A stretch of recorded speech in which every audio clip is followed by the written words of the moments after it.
I'll go ahead and get started. I'll just say hello, everyone. Welcome. We're very glad you could join us here for this session, and we're hoping that everyone's really enjoying this year's SOSV Climate Tech Summit. It's always a great program. We've been working with SOSV for a long time as a client and kind of frequent collaborator. So we're really excited to be here again today with an amazing panel. Today discussing the topic of climate wins despite macro headwinds. Speaking of the panel, we're going to hear from some great thought leaders and innovators here. We've got Alisha Jani from At One Ventures, a deep tech climate investor. Um, we've got Lauryn Menard, co-founder and CEO of Gob, and we've got finally my good friend Joel, co-founder and CEO at Swift Solar. So everyone, please, virtually welcome our panelists. Looking forward to hearing from all of them today and giving us some optimism and other things to look for as we all work on the big problem together. Um, Agenda: we're going to start with a brief intro, and I will share some colorful charts that will hopefully set the stage that um, at a macro level, climate tech space is facing a mix of signals, but doubtless maintaining opportunities for big impact and big value creation. So we'll spend most of our time in a discussion with the panelists because we want to hear from them most of all, and then we'll reserve time at the end for Q&A. So everyone, please do put your questions in the Q&A box as we go. You don't need to wait till the end. And then we'll come back and pick through those to hopefully keep the conversation going and be really educational, exciting for everybody. As for me, my name is David Brekke. I'm a partner here at Goodwin Proctor. Excuse me. We're a global law firm focusing on technology companies and VC investors. And we happen to have the number one ranking for doing the most VC deals in the energy space, which is obviously an important segment of the climate tech space. Um, and I'm joined here by my co-host Andrew Sparks, who with me co-chairs our climate tech practice here at Goodwin. And point of that is to kind of focus the resources of this global firm on the issues that are facing climate tech innovators and investors, and facilitating those technologies to come to market and to scale. So, Andrew, I'll let you introduce yourself. Great. Yeah. Thanks, Dave. I'm Andrew Sparks. I'm a partner in the technology companies group at Goodwin. I am the co-chair of our climate tech practice, where we're very active representing early stage companies, late stage companies, and investors in the climate and sustainability space, which is very broad, of course, and encompasses lots of different areas, but generally united around the themes of climate and sustainability. So it's a really exciting space to be a part of, something I've worked on my whole legal career since I graduated from law school back in 2010. Was always interested in working in this area. And so it's really great to join for this event today, including with our longtime collaborators, SOSV. Really appreciate them putting on this amazing summit. And we've got these great panelists here today that we're excited to speak with. And again, just another reminder for folks to please put any questions in the Q&A. These things are always more fun when they're interactive, and we can ask our panelists some great questions here. So look forward to that. Great. With that, I will begin the presentation and see how seamlessly I can accomplish that,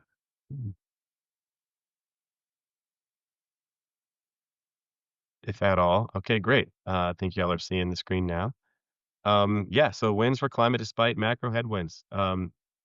And we're Dave, we're looking. seeing the full PowerPoint window, not yours, not like a slideshow. Are Does you it work seeing? if you hit the presenter mode? Oh, yeah. So maybe it didn't update to capture that. I did hit that. So let me stop sharing and retry.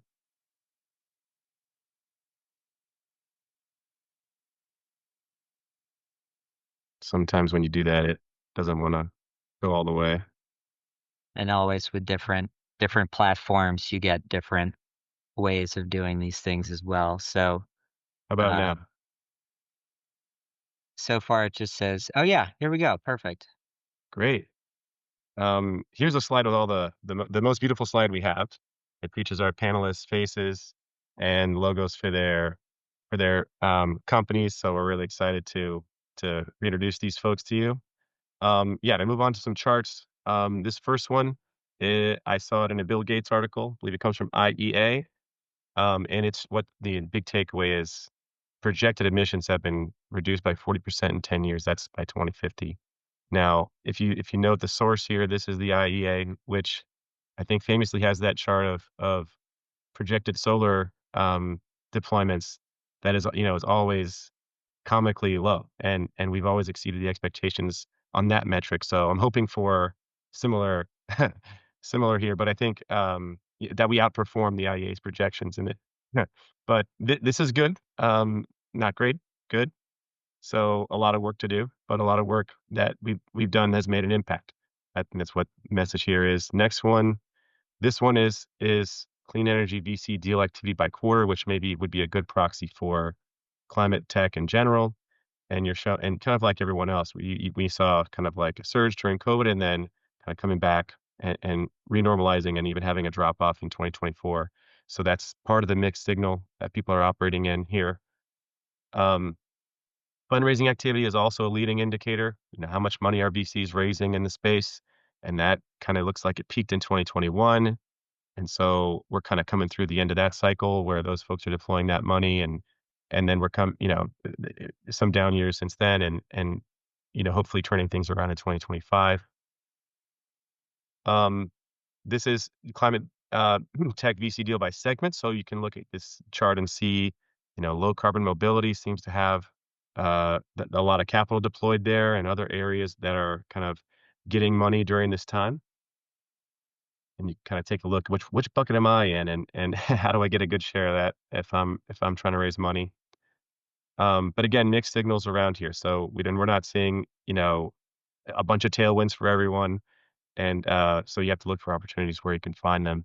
Um, this is private equity capital, so we're kind of seeing a similar trajectory as we did for VC fundraising in private equity space as well. Another indicator. So the top chart is just um, the size bucket, and the bottom chart is the same chart, but color coded by region. M&A activity, it's giving almost a similar signal, right? We had this peak in 2021, 22 that kind of came down to earth and more recently, and that's obviously affecting everybody upstream as well. And I put this one in less wonky. This is the Brazilian Amazon deforestation. And so we want to see this chart going down as opposed to all the other charts that we would have wanted to see go up.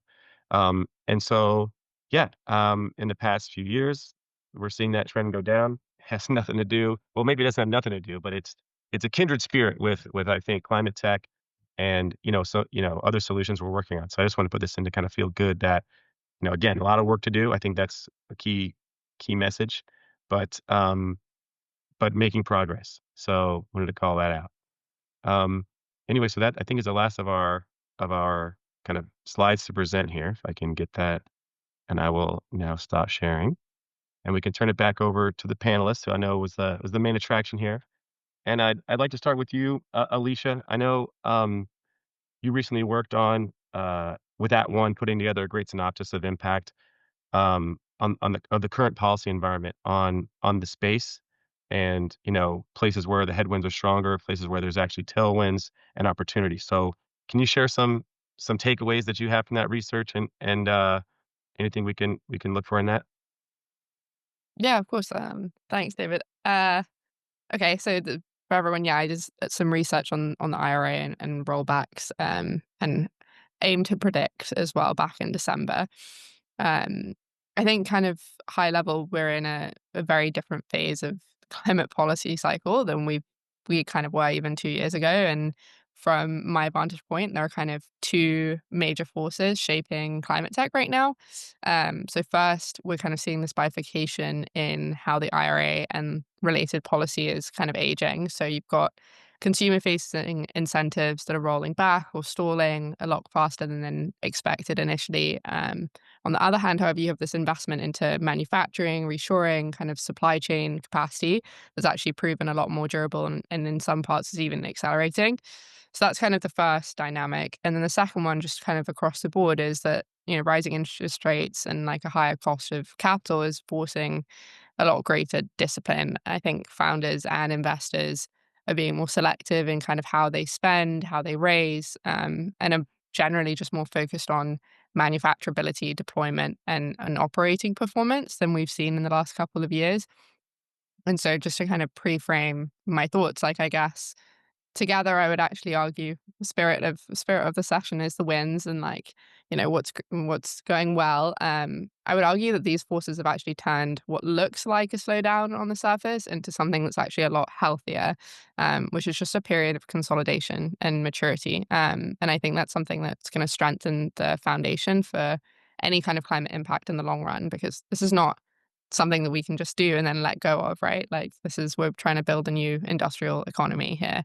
And so yeah, I think if we want to like kind of dive into some of those specifics a little bit more, obviously the consumer credits rollback isn't something great. It's not a solution, and I'm not trying to say that that's what that is. It is very much a headwind, and it's unfortunate in many ways. But like I kind of was saying, I think it reflects this natural evolution of policy, and this like industrial build out. So these household level programs for people that don't necessarily have as much context, things like rooftop solar, EV credits, and things like that were really crucial to the initial like IRA, and were crucial for also for early adoption, I think, for a lot of these industries, and help generate some of these like demand signals, that then help companies secure longer term contracts or things like that. But I think one of the things, and we can discuss this in more detail if we want, but a lot of these credits were built for an era of or a lot of these credits were built for an era of cheap credit, and like a lot of liquidity. So most EV and rooftop solar systems, even on like the household level, are still financed, and rather than like being bought outright. And so when you see these interest rates rise like 500 basis points, like the economics simply stop working. And so monthly payments, jump 30-40%, and the IRA credits that were once helping are actually like just essentially netting out. And the same thing I think we've seen happen a little bit on the developer side, where you see this higher cost of capital as well, impact installation speeds, and therefore like decrease company margins.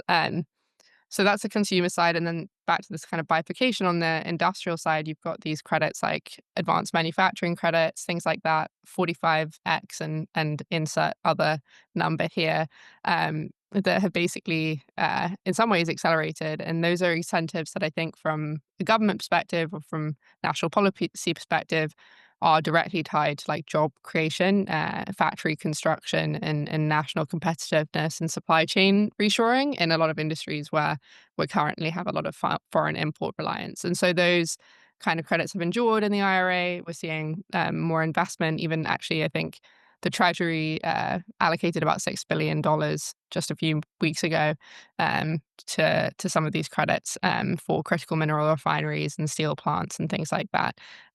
So these are the kind of things that we're seeing as being durable across administrations. And so, yeah, I think, again, like summarizing, I'll try and wrap up and not go on too long. But while this like consumer kind of retreat isn't ideal, it is coinciding with a structural realignment, and you're moving from this like era of what is retail demand creation to like industrial capacity building.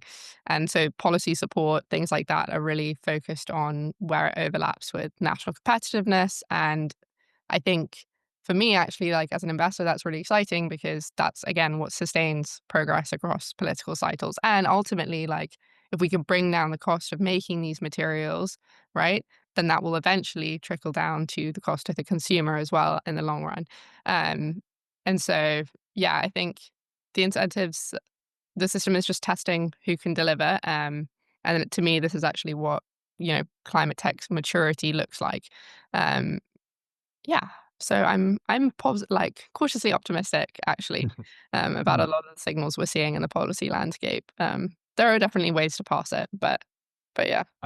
That was incredibly thorough and educational for me. I really appreciate you bringing Sorry. that research to us, Yeah. kind of like in a live way. And it just makes you think about all the possibilities. And Joel, I know I'm almost smiling when she says that, because I know a lot of what she said touches on what you're working on. And I know you recently announced successful demonstration of Swiss Solar's perovskite technology with the Department of War, formerly known as DoD. And it touches on a lot of the things she just said, what might be durable across administrations and their different priorities. And yeah, so can you tell us about the trajectory of that project? And I could explain what perovskites are really succinctly, but maybe since it's your company, you might tell the group a little bit about perovskites in case the folks don't know. Well, yeah. Yeah, no problem. Sounds good. I think one thing that Alicia said that's kind of stood out was like industrial capacity building, and that kind of feels like what's the sort of mega macro trend that's happening. There's a lot of policy noise, a lot of just chaos overall, and I think that's like people are sort of like that. That's the natural response to that is sort of like hunker down and fear. I think if we kind of set aside just like the sort of pure um, I mean, obviously emissions is like core to many companies here and core mission. But if you look at sort of those like bigger picture things from industrial capacity building to like, the AI infrastructure boom where demand's just skyrocketing, defense spending is going up as well. I mean, there is a lot of stuff that's sort of like allied with climate that, essentially in a way can like be part of the same wave and really grow together. And I guess I see it as sort of like solar is sort of a linchpin to that because it's sort of luckily enough in terms of timing has gotten to a point where it is um now very, very affordable, right? It's like the sort of it's no longer just about emissions, right? With solar, like you can win on affordability, you can win on resilience, you can win on like meeting demand growth quickly, right? It's the fastest to deploy 18 months versus 5+ years for gas or nuclear, other kinds of plants. It's the cheapest electricity humanity has ever made, right? So like solar in a way is like, it's cheapest, fastest, and allows you to do distributed generation, right? So you can be free of the grid, free of interconnection constraints and stuff. So, like, obviously, that's not the direction you, like, purely want to go, um, but I guess where it brings me is sort of like everyone cares about things beyond just emissions. Everyone cares about, speed to power, power density, cost, right? And when we talk about, like, DoD, like, to get to that project, like, DoD cares about this thing called SWaP-C, right? Size, weight, power, and cost. And, like, it's not unique to them, like, who doesn't care about those things, right? So, from my perspective, it's like if we make a better technology that can actually like, be require smaller less area for the same amount of power, less weight, generate power more efficiently and be lower cost, like, we're gonna do those things and everyone's gonna want it whether or not it's, reducing emissions.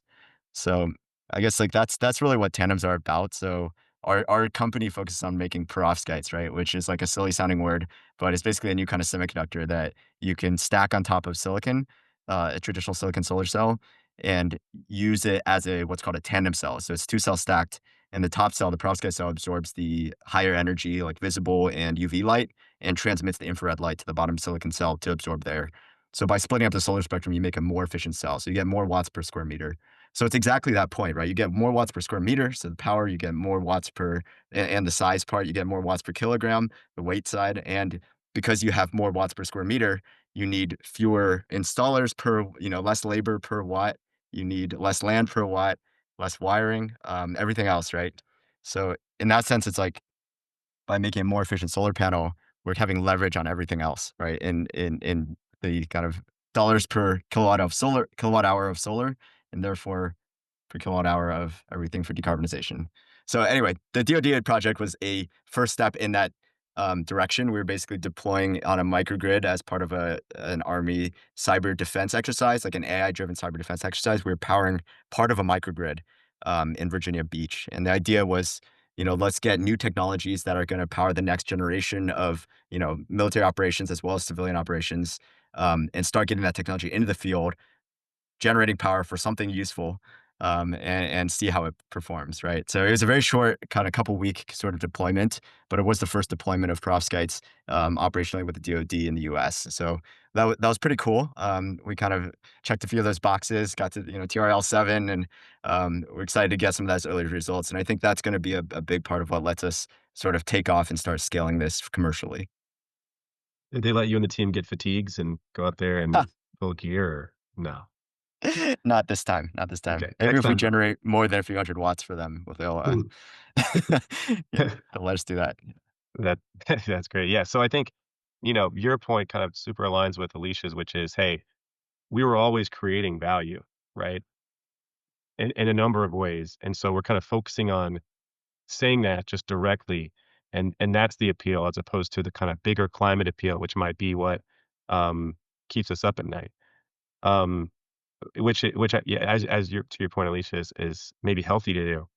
Lauren, I want to talk to you now, and your company's in the biomaterial space, and that is been dynamic, ups and downs, and headwinds and tailwinds and different forces, pushing it to market and making it difficult to do that.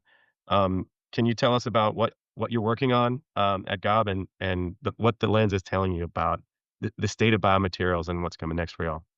Yeah. Well, I just love that Joel pointed out what Alicia said about capacity building because I wrote down those exact words when you said them, Alicia. Mhm. That's exactly what's happening in our space too, which is an interesting pattern recognition.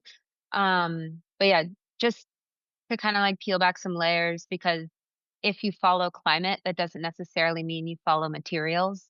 And so biomaterial space, and for those who aren't aware, it's its own world in which lots of really amazing, incredible people are trying to create alternatives to toxic materials that are mostly petroleum based, right? And so at GOB, we are working on replacing one for one the single use personal care products that people use. And that's everything from at your home as a consumer, but also in industrial spaces. And so our first product, although it's this big, it's the world's first bioengineered earplug. It's made out of mycelium. Basically, what we do is we integrate new and innovative materials for these single use, really highly functional use cases. So it's almost like on the opposite end of the spectrum of complexity from solar or something like that, right? And but still in the same realm. Um, what we have seen in the biomaterial space, and a lot of people have been, digging in and saying, "Oh my God, these companies are going under." A couple of years ago, about like 5 years ago, there was this wave of investment that went into biomaterials. You in the Bay Area, you may have heard of MycoWorks, Bolt Threads, these companies, they all had injections of capital in the hundreds of millions of dollars to create these massive facilities. And each one of these companies, and there are so many of them, they're all pioneers. They were all wanting to vertically integrate their manufacturing. So what that meant is growing the raw material themselves, producing it, finishing it, shipping it, everything under one roof. And most of them tried that. And what they discovered is that nearly all of them have said, all right, we're pivoting. We're going to focus on what we're good at, which is one portion of that, right? And so you're seeing our partners at Ecovative, they're really good at the growing process. MycoWorks is no longer going to grow. They're only going to tan and finish their leathers. And so I think although that might look like a tumultuous industry, it went through its growing pains. And I think what we're seeing now is that capacity building where we are no longer in this concept phase of biomaterials and we're entering a space where these things are hyper functional, they're scalable and endlessly usable. So we just need more people to be interested in adopting them and integrating them into their manufacturing processes. So I think it's a huge win. It's just a matter of getting people to tell the right stories instead of saying these people are going under. No, they're not. They're actually focusing, right? That's what I'm seeing. Yeah, and that reminds me of kind of the climate tech story, more broadly, where it's like the ecosystem of climate tech, right? Hmm. It went through these various cycles because at first there was seed stage companies and founders, and there wasn't growth capital, and there wasn't strategic partners, and there wasn't, hey, I need to manufacture something that's not, already as mature as, the steel industry, right? And so the ecosystem has to grow and fill in all those gaps, which, when you're the first one, when you're breaking through the wall, the first, how does the saying go where the first, the person who breaks through the wall ends up, it hurts to go through the wall first. thing goes. But, having those pioneer ecosystem where each person has their niche, is that capturing it? Yes, exactly. You cut out for a little bit there, but I think I got the message and that sounds exactly right. Oh, perfect. Yes. Perfect. Because I zoned out. I wasn't even listening, so I'm glad I caught it somehow. Um, I wanna stick with you and ask a question just because so in order for the vision of the world, that you're kind of pursuing, you know, no single use toxic stuff. What are the things that you're seeing as levers for us to accomplish that, or kind of big things that need to happen for us to be on that trajectory? Yeah, well, so I come from the industrial design world and helping mass manufacturers choose their materials and design the products they're making. And at GOB, we have one product, but we're working on a whole suite of them. And the vision is to take over the world of single use because we know it's not going anywhere. So it's kind of this realist point of view about the world where you could use reusables and all that forever, but people just aren't going to switch over because their lives are too comfortable and convenient. So basically, what we need in order to succeed is for these material companies to have supply chains that are reliable and scalable. And I get this question constantly, which is, all right, your first product is made of mycelium. That sounds slow. Mushrooms sound slow. And I have to explain to people, especially on the investment front, our material that our partners grow for us is grown in meters, 25-meter by 5-meter sheets every 7 days in racks of 7. And that is millions and millions of units of our product. So just to put that into perspective, the scale is there. And I just love this little tidbit for people to connect with because if you really look at the cheapest things in your home, they're probably made out of plastic or things in your tech, things in your lives. Though that plastic was once phytoplankton that became oil over millions of years, and that should be the most expensive material in the world. We are working with products that are grown in a matter of a week, and you go from raw material to finished good packed and shipped within weeks instead of millions of years. And so when you look at that and you understand how economics works, you can see that a pathway to affordability becomes clear. And so that's what's exciting to me is it just feels like common sense. And so we just need these companies to get out of the prototype phase, which most of them are, and be getting to that scale so we can put everything to use. So I don't know if that does that answer your question? Yeah, totally. And Okay. it reminds me of my dad grew up on a dairy farm, and then he went to work in the oil and gas industry, and he was like, "Wait a second. The oil was drilled out of the ground with these really complex machines and hundreds of people, like a Mhm. floating offshore, highly designed, expensive asset, and then it was shipped around the world 2 or 3 times, finding this and that for the process, and then it's shipped around the country to be where you need to be, and it costs less than a gallon of milk.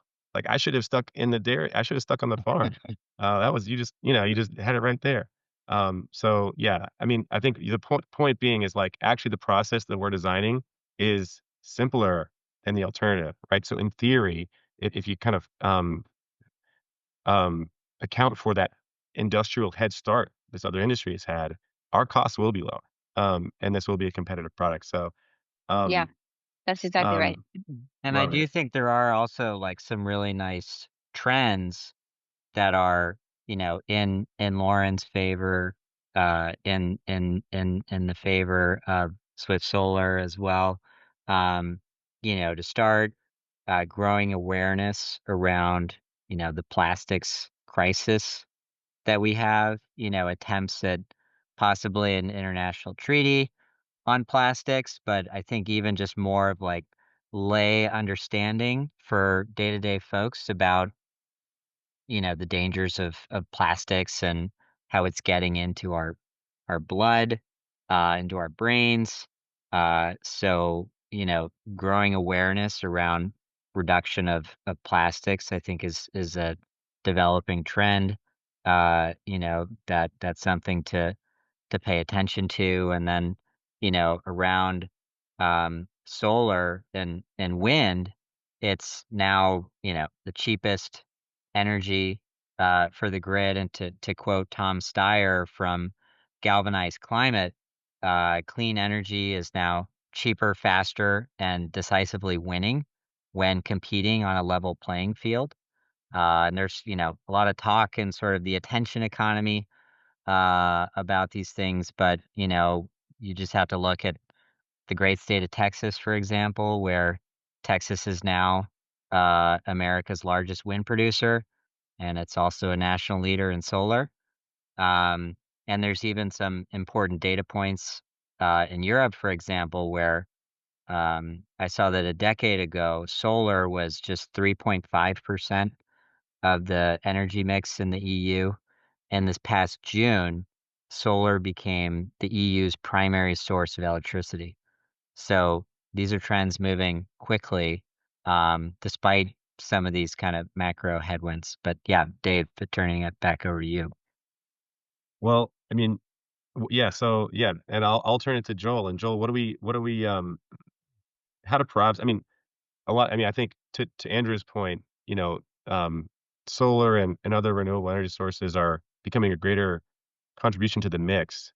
But we also have this other trend of this incredibly, like, is it unprecedented, uh, projected demand growth from AI and data centers.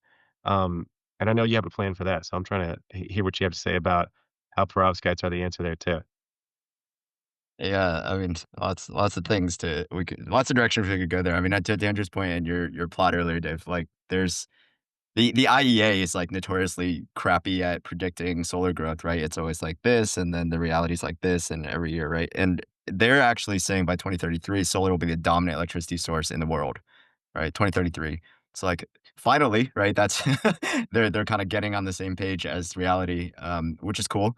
I think that's the key, right? It's really having higher performance, lower cost stuff that just outperforms the incumbents. And I think from my perspective, like silicon has been, silicon, the reason it became the dominant solar material now, like 97, 98% of the world PV market is not because it's a better solar material, right? It's a semiconductor that we know how to control well because of the IC industry, the integrated circuits semiconductor industry, right? So if you actually look at silicon, you need about 200 microns of material in a wafer to absorb sunlight. And there's many materials that are better than silicon at absorbing sunlight, including perovskites. You need about 1 micron of material, so less than 1%. The key here is that perovskites, when you stack them on silicon, give you a technology that can actually be both higher performance and lower cost, right? So that's the first time in like the 7-decade history of solar, since the very first solar cell, the silicon solar cell in 1954 at Bell Labs, right? Since then, the first technology that can actually like be higher performance and lower cost. So like that's really the kind of beautiful thing about perovskites. And I think when we look forward, like you mentioned, like this kind of demand growth. I mean, we're expecting AI demand growth globally to what, like double, data center demand growth to double by 2030. I think Blackstone projected like a 40% increase in U.S. electricity demand by 2030, or over the next decade. So we do expect kind of massive growth. And if Sam Altman's right, like we're talking orders of magnitude more, right? OpenAI is talking about 250 gigawatts by 2033 or 2034, which is like half the US Yeah, did electricity you say demand. 250 gigawatts? I believe that's the right number. Yeah, that's the Wow. Sam Altman saying. So, if they're anywhere close to correct, we're talking about like massive growth. And that kind of extends to the entire supply chain for electricity. So I guess like just to sort of like I don't know, put that together. I think there's this like general sentiment that okay, the sun doesn't shine 24/7. We want our AI, ChatGPT is 24/7, so you can't power AI with solar. And I think I would just emphasize that that's like not true because solar can power AI. I mean, as part of like generation mix, you can go like 90% of generation from solar, wind, and storage, and power the rest with some combination of gas, geothermal, nuclear, and have a very, very reliable grid, right? So like that's definitely possible and like well understood among like energy systems modelers, like NREL, for example. Um, so I guess when I look forward to like what's going to power AI, like I'm working on like a write up on like what solar is going to power AGI, right? Is the way I think about it. And like the reason for that is like, what do you want when you're trying to like power a massive global scale AI? It's you don't want to do any harm, right? So you don't want emissions. You don't want to basically pollute the local environment. You don't want you basically want to follow human preferences. So like kind of like the size, weight, power, cost, speed to power kind of stuff we talked about. And you want to be able to scale and like scale to terawatts ultimately. So I think when you look at like solar on all of those, it's like you want something clean, you want something cheap, fast, super fast to deploy, and you want something that can scale to terawatts. Like solar is one of the only options, maybe the only option to get there. So I guess that's why I think like solar is going to be the power source for most of AI in the coming decade. And ultimately, it's kind of like I feel like it's kind of cosmic timing that we made solar cheap enough in the like history of humanity. We made solar like cheap enough just in time to have this infinite energy source that like powers infinite intelligence, right? Super intelligence. So I guess there's a lot of excitement there for me and for the folks in our community. So I just think like there's so much potential there to like both improve clean energy deployment and enable kind of next generation AI to hopefully make the world a better place. Right, and that's a national security priority also, right?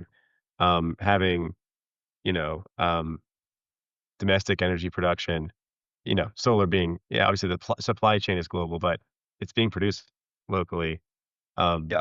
so you have a lot of things for people and to like about it. So, um, and Alicia, I'll give you the last word before we go to Q&A.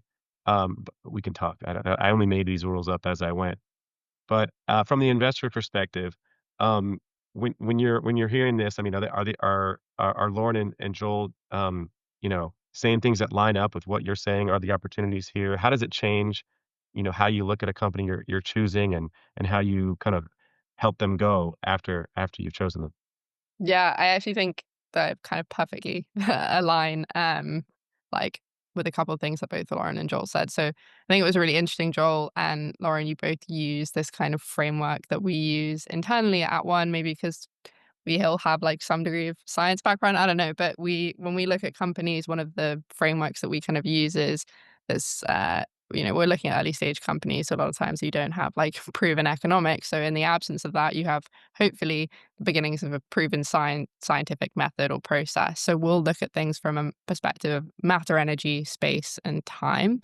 So how much matter, how much energy, how much space, how much time are you using to produce X, Y, Z, and how does that compare to the incumbents? And that just like is like a physics fundamentals first principles approach. And I think what's really interesting when I think about like opportunities in climate, it's like, okay, so you have this framework of matter, energy, space, and time. And then you bring up the thing that Lauren, you were talking about, which is, okay, well, we're kind of operating on this crazy uneven playing field. Talk about plastics and materials, right? The fossil economy has had millions of years. And so you're kind of looking at things like where like almost like millions of years and the externalities are not being internalized. Whereas like the clean economy is kind of like front loaded and the externalities are also being priced in by virtue of like this framework, right? So you've kind of got on the one hand this fossil economy that's like the equivalent of like backloaded debt, and the clean economy is like front loaded investment. This is like a framing I'm coming up with on the spot, so feel free to pull it apart. But and it makes things really difficult. But I think what's been like really exciting and the opportunity areas that we've been seeing is to the point that we've all been making is like these companies that are really focused on those fundamentals, then also those also then translate into like capital efficiency gains, and help like bridge that gap between the debt and the front loaded investment that has like kind of uh, uh, stopped or halted adoption for so many of these things over the years. So, um, we kind of one of the things that we're kind of trying to do. Sorry, this is a lot of thoughts out loud. And one of the things we're trying to do is really like consistently internalize all of those physics metrics across these different industries, and so to align the kind of two systems, you have to make like so okay, so right now in the fossil example, for example, we currently reward extraction efficiency, how cheaply we can dig up and burn stored energy. But you don't reward conversion efficiency, which is how productively we then turn that new energy into work. So instead, you want to kind of create a system where you align these two things and you make the future productivity like bankable. And I don't know if any of that's making any sense, but and I think that's where like as a firm we're really focused. And so all of the opportunities that are really exciting to us are ones which have these durable physics and financials fundamentals, that then can allow for that bankability and those capital efficiency gains that then allow, for a durable business to be built. And so that can look at, turning avoided emissions or resource efficiency, time-based value into assets that investors can underwrite. And yeah, so I like there are a bunch of different sectors that I think are gaining momentum. I think we've touched on a lot, all of the kind of classic picks and shovels building blocks of this new industrial kind of economy are things that we're pretty interested in investing in. But the through line across all of them is that the companies that we want to see, the companies that we take a closest look at, are the ones that have these financial and physics fundamentals behind them. I think one other thing that I also want to flag, just because we haven't touched on it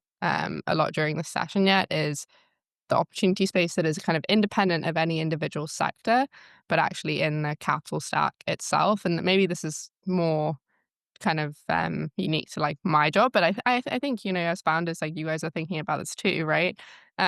Which is like uh how can we, like, what are the opportunities around capital, like within the capital architecture, creative financing, and hybrids that kind of combine not just venture but like private credit, project finance, to get us to the point of like bankability. And I've seen some really interesting stuff come up even just over the last week, like ABC and Apollo put a partnership out. There's basically a multi-billion-dollar platform that's going to deploy structured credit into advanced manufacturing and energy infra. And this is the kind of stuff that, again, like to the points that we've been making about this capacity build out, we're finally starting to see the capital stack also mature to a point that we can bridge the gap between equity and debt, and between early stage innovation and like project development.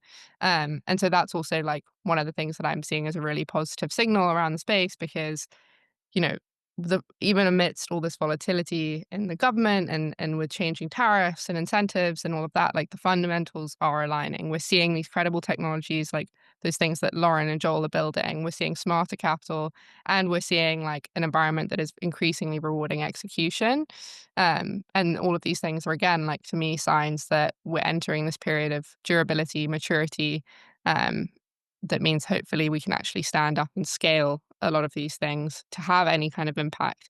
Um, yeah, a lot of words, but I hope that made sense. Yeah, It did. I thought you were gonna say Yeah. charismatic founder with a big dream. That's what and then that's it. yeah, But classic I guess Apple. it's more detailed than that. Mhm. Who knows? Honestly, Can I jump in real quick, actually? Go ahead, yeah, yeah. Yeah. So, Alicia, I like this. So, MEST, right? You said matter, energy, yeah, space, yeah, time. yeah, I kind of feel like there's a connection here to like learning curves, because like that's experience curves, right? Like that's very yeah. fundamental in the energy space. Like to like, are you making a manufactured technology, like with basically a modular technology, or are you making a project that's built, Mhm, bespoke one at a time, right? Which you can't really get this like technological learning across the industry. In solar and wind and lithium ion batteries, right, you have this like reduction in cost. So in solar, it's 24% roughly, like reduction in cost for every doubling of cumulative deployed capacity, right? Similar with batteries, maybe 18, 19%. AI is even like twice that fast, right?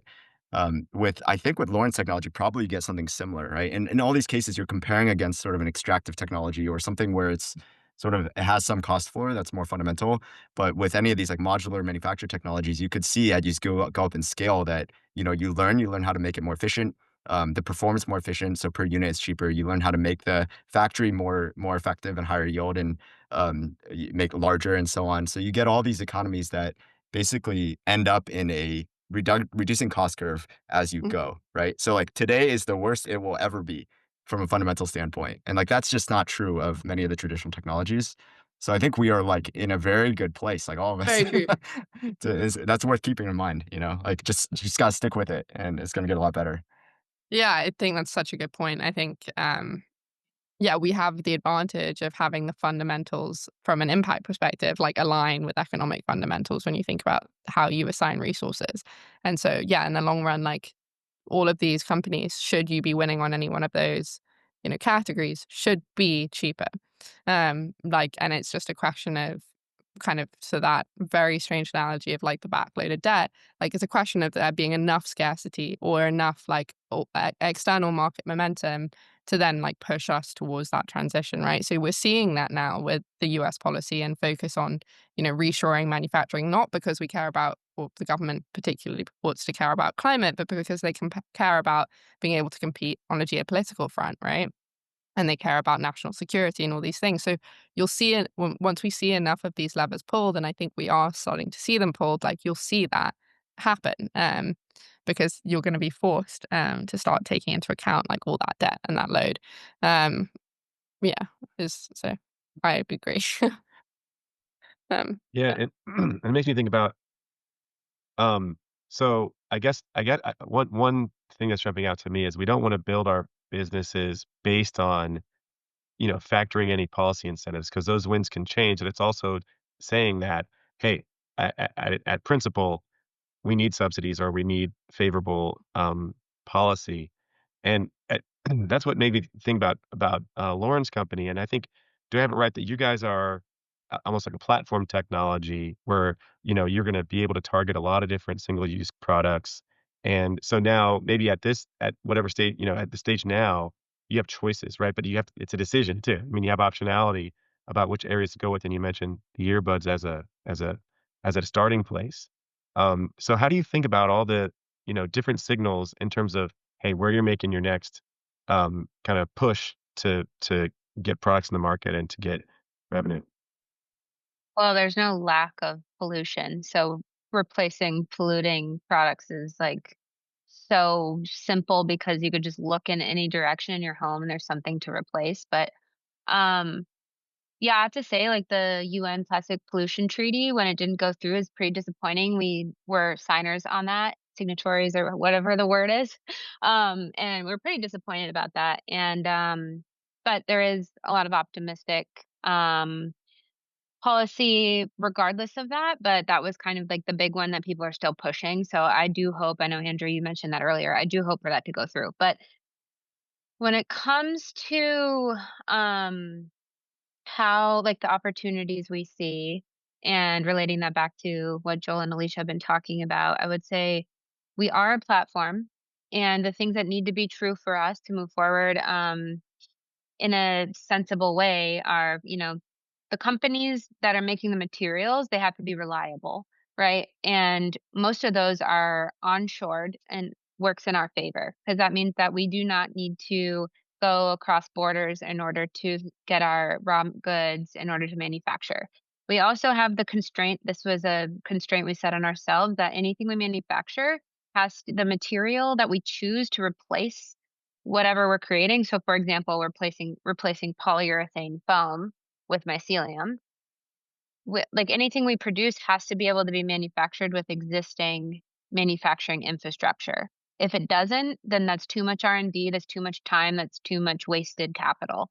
So that's another constraint we set for ourselves because the Industrial Revolution brought about a lot of really great technologies and manufacturing is better than it's ever been. So we leverage existing technologies with new materials and there is another strategy where you can leverage existing materials with new technologies because you don't always need some new innovative thing. You can be working with things that are already good for the planet, like wool and cellulose and other things that are already used. Cellulose meaning like wood-based products. Um, so yeah, basically the way that I spent my career working on these flashy, beautiful things that were only made in small quantities, working with like the coolest innovative footwear company or automotive company. And right now, the rest of my career is being spent in focusing on the things that are hiding in plain sight in the billions of units. And so I'm just trying to rein in the biomaterial world into the most like um, hiding in plain sight, plainly functional space as possible and make it look sexy to consumers. And one thing I want to note that's working on the consumer side of things, this is not B2B, this is consumer. And I don't know if anyone finds this interesting except me, but basically, messaging sustainability or good for planet does not convert human beings to buy something. What is working and what I'm seeing a lot of these companies moving towards is actually talking about non-toxic, like turning it into a longevity conversation because they are one and the same. if something is good for the planet, it's probably good for us because we're part of it, right? And so our marketing has actually shifted towards non-toxic like spaces that help protect you and your body because that's personal. And I think if we can do that with tech, we can do that with everything. You know what I mean? Yeah, and that reminds me so much of another friend of mine, who works at Dispatch Goods, and they do closed Mm, loop food packaging, and I remember yeah. early on, for me, it was like an instantaneous moment where there was the status quo about what you're eating your food out of, and, like, that's the Hmm. world, and that's one of the places you don't look. You're never thinking about it, and then she was like, "Hey, everyone, just look down at what you just ate your food out of." That's gross. Like, Hmm. pretty gross. Like, it's gross, period, but also, like, you were eating off it, and now it's like, it's Hmm. not just trash, it's like yucky trash, and yet you're That's like, right. "This is what we're eating out of." And when you have that kind of bubble popped in your head, it's hard to, like, I become a weirdo now. I don't I become a weirdo. I can't even think about it. It's gross to me. But if we can kind of, touch, get inside people's heads that would have them, finally look at something, right, and say, "I'm actually not cool with that." And then your side is kind of making the alternative sexier than, what people might first think when they hear about, mushrooms foam, right? Um, Hmm. so it's great you have that background too, because that's always been kind of like a, yeah, there's a problem, but, like, is the alternative appealing enough to make us move? Yeah, and it's also just being able to it's making something appealing but also accessible. People don't under like even when I'm charging my electric car, there are data points that just don't matter to me that I'm being given. And I think there just needs to be a breakdown of jargon that's being used in the climate space so that people can actually connect to it and be able to have an emotional reaction and that forces change. And so we're actually going to we're reducing the amount we say mycelium because yeah, sure, that's like we say it a million times a day. Most people don't know what that means, and they don't need to, unless they're really interested, they don't have to convert over. So anyway, yeah. Yeah, I love that, and in a similar vein, when I'm charging my electric car, I'm like grateful not to have to waste time driving to the gas station. Smells bad, kind of dirty usually. Sometimes they're sort of dangerous, like just in weird parts of town. So, kind of connecting to that visceral experience, Lauren, that you're talking about, I think is so Yeah. important. Want to make sure we hit a couple questions in the Q&A. We definitely got some good ones. I think maybe first one for Alicia here, possibly. Do you see enough off takers for decarbonization outputs, things like carbon credits, for to support, viable companies? Or do you think teams should focus more on kind of direct cost reductions? Kind of how do you see that breakdown? Um, so with specific the carbon credit markets, if we start there, have had a particularly rough go of it, I think, over the last couple of years. So we're not seeing like a ton of activity there. I would say generally with offtake, it's the same thing. It's like it all comes back to like the stuff we've been talking about. So like in those companies that have been able to position themselves there alongside like whatever self-preservation mechanism is happening, whether that's like with respect to an industry or whether that's respect to like consumer, like where they've been able to align those incentives and the bottom line really clearly, whether that's again economic or health based or anything else, we have seen the ability to get off takes. I think where you don't see, or you've seen a lot of like companies build up large facilities with huge capacity and then fail to get offtake projects or have or offtake contracts or have those delivered is when you don't see those fundamentals kind of endure and companies have raised, we went through a period where companies were raising hundreds of millions of dollars off the back of very little and like not thinking um it's kind of like not thinking really systematically about how to deploy their capital in an efficient way and where to do that and thinking they just generate enough interest from their customers off the basis of evaluation or the basis of $100 million raise. It doesn't make a difference for the person that you're serving. And so I think that's where like again we're seeing that divide. But I am I do think we are seeing enough offtake in a lot of across a lot of these industries to be able to stand up kind of like a durable, um, durable replacements or whatever. It is really just like, again, a narrative, a positioning question. From my vantage point. Yeah, it's not easy. I'm not trying to say it's easy. And obviously in the current macro, it's even harder. I think where you can see, like, we've been advising a lot of our companies to build as they get offtake contracts, or try and, lock in fixed price contracts, things like that. Try and, like, decrease the spread for volatility as much as possible. But they are still there. Yeah. That's great. Thanks for that response. There's another question in the Q&A here about, what can industry do to advocate for policy changes, um, advocating for subsidies for, mycelium or perovskites, other kind of climate friendly materials. And then there just as sort of a note in this question about the legislation in the EU about plastic fishing gear, and thinking about similar changes for biomaterials in the US. I don't know if anybody wants to hit that one. I'll just say real quick that the EU is way ahead when it comes to protections for their people against toxic chemicals and materials. I think the number of banned chemicals and products there is over 1,800, and in the United States, it's 11. So let that sink in for a second. But honestly, when it comes to how to get involved with legislation, um, I'm still trying to figure that out wholeheartedly. But what I've been able to do is partner with Plastic Pollution Coalition, who actively works on um like writing policies and attending and lobbying and really making sure that there's a presence for the United States that's standing up even if our administration is not. So I just lean on nonprofits who are aligned with us, but I'm curious, like Joel and Alicia, what you have been.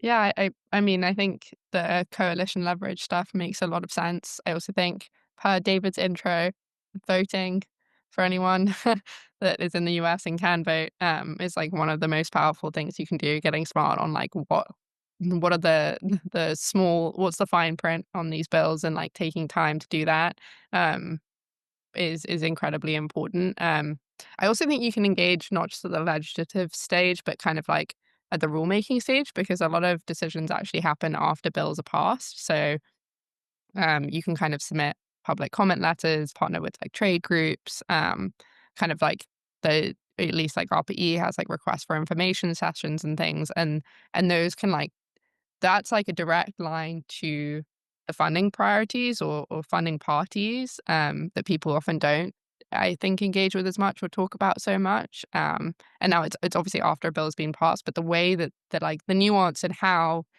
funds are deployed or who gets what and where can sometimes make a really big difference. And sometimes the actual legislative language and the legal language isn't necessarily that specific. But I don't know, that's just some high level thoughts. Joel or David even.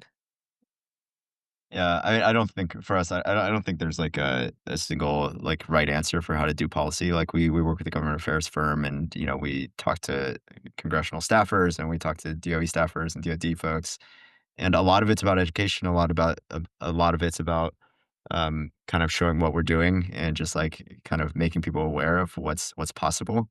But in the end, I mean, policy is going to shift with the winds, and I think the things that are durable in the U.S. Often are like technology advantages, and the I think like some of the like, kind of like longer term trends like geopolitical competition is I don't think that's going away. So I think to the extent that you can align with that in terms of messaging and kind of direction of your industry, like I think that's helpful. Like in solar, right? I think there's another question in the queue that's around like China versus US in solar, and it's obvious like competition. It's been a huge competition for years. We have all kinds of policies like trade barriers, 232 coming up, 201, 301 tariffs, AD/CVD, the Forced Labor Prevention Act, and 45X on the industrial policy side, right? On the subsidy side. So there's like kind of both sides. The tariffs have like gotten the most attention. But I think like really what China has done is use all of those tools historically, right, to make their solar industry take over the world, right? They've subsidized free land, free, low cost debt, free debt, very low cost labor, a lot of things that enabled that industry to grow in China. And I think like if we want to be serious about competing, like we shouldn't hesitate to use such tools, right? And across a range of industries that are strategic for the US and, for Europe or wherever you're based outside of China. And to your point now, it's a good investment, right? It's a great investment. That's right. What do you think, Andrew? Should we wrap it up? I think so. Yeah, I see that we're just 2 minutes over here, and want to be mindful of everybody's time here. A lot of great questions in the Q&A, and a wonderful discussion here. Really appreciate all the panelists joining us. Thank you so much for a great discussion. Thank you to SOSV and everybody for coming out to listen in today and participate.